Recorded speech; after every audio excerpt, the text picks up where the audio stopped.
Europe میں جو ہے فیور چل رہا ہے، اس میں ایک دوا ہے جو میں نے اکثر مفید دیکھی ہے، جو غالباً ہے فیور کے ساتھ بیان نہیں کی جاتی، وہ ہے لیکسس۔ یہ سانپ کے زہر سے تیار کردہ دوا ہے، لیکن سانپ میں چھینکوں کا آپ ذکر نہیں پڑتے، لیکن اس میں ایک اور ذکر ہے جس کی وجہ سے یہ مشابہ ہو جاتا ہے اس کمزوری کے، جس کو ہم الرجی ٹو پولن کہتے ہیں یا ہے فیور کہتے ہیں۔ وہ یہ ہے کہ سانپ کے اندر موسمیت پائی جاتی ہے، اور بعض موسموں میں سانپ کا زہر غیر معمولی اثر دکھاتا ہے، اور بعض دفعہ کسی کو سانپ کاٹا ہو تو جن موسموں سے اس زہر کا تعلق ہے ان موسموں میں وہ دوبارہ پھر جوش دکھاتا ہے۔ بعض لوگ سمجھتے ہیں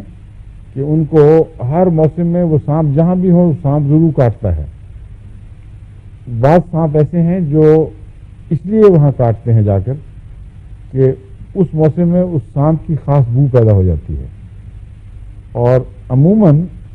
یہ کاٹنا اس لیے اس وقت ہوتا ہے جبکہ مادہ سانپ نے کسی کو کاٹا ہو، اور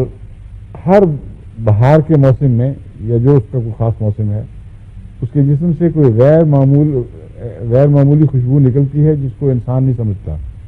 دوسرے جانوروں کو نہیں پتہ لگتا، مگر سانپوں کو پتہ لگ جاتا ہے۔ اس لیے ایسے موقع پر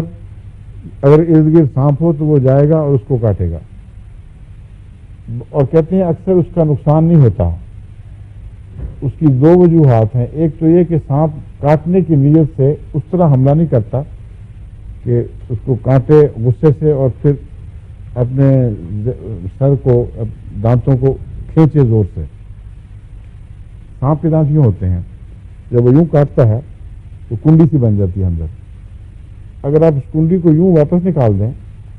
تو بہت کم زہر اس کے اندر داخل ہوگا۔ اگر آپ کھینچ کے نکالیں، جس طرح دانت ٹوٹ جائے تو اس کا دباؤ پڑتا ہے پیچھے تھیلیوں پر، تو سارا زہر پنکچر ہو کے اندر چلا جائے گا۔ اس لیے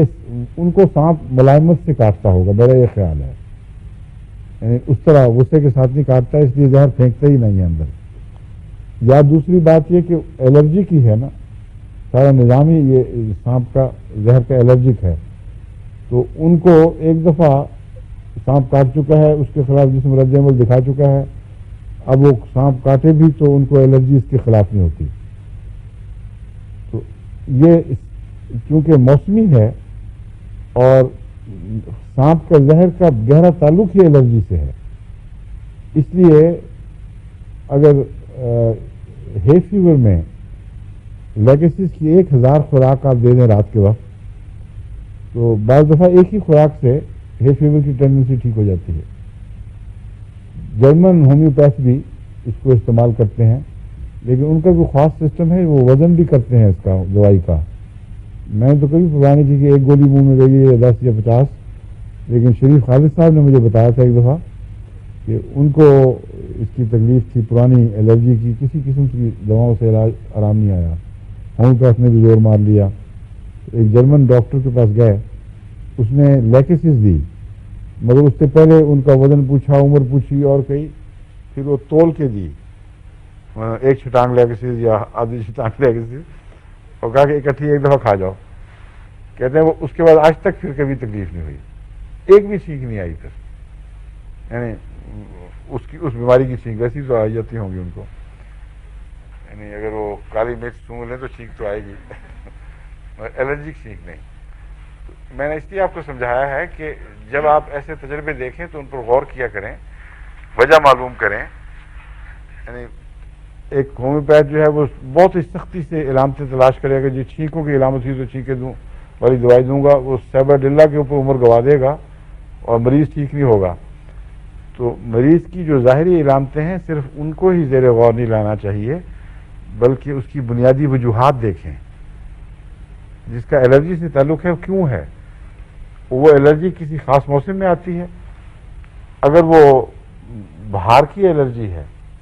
تو سانپ کا زہر بھی بہار میں ہی جوش دکھاتا ہے، اس لیے اس الرجی کی درستی میں سانپ کے زہر کو دخل ہو سکتا ہے. یہ کسی کو خیال آیا ہوگا تو اس نے تجربہ کیا اور یہ دریافت ہو گیا کہ اس کا اثر ہے. لیکن صرف ایک دوا نہیں ہے اثر کرتی، اور بھی بہت سی دوائیں ہیں.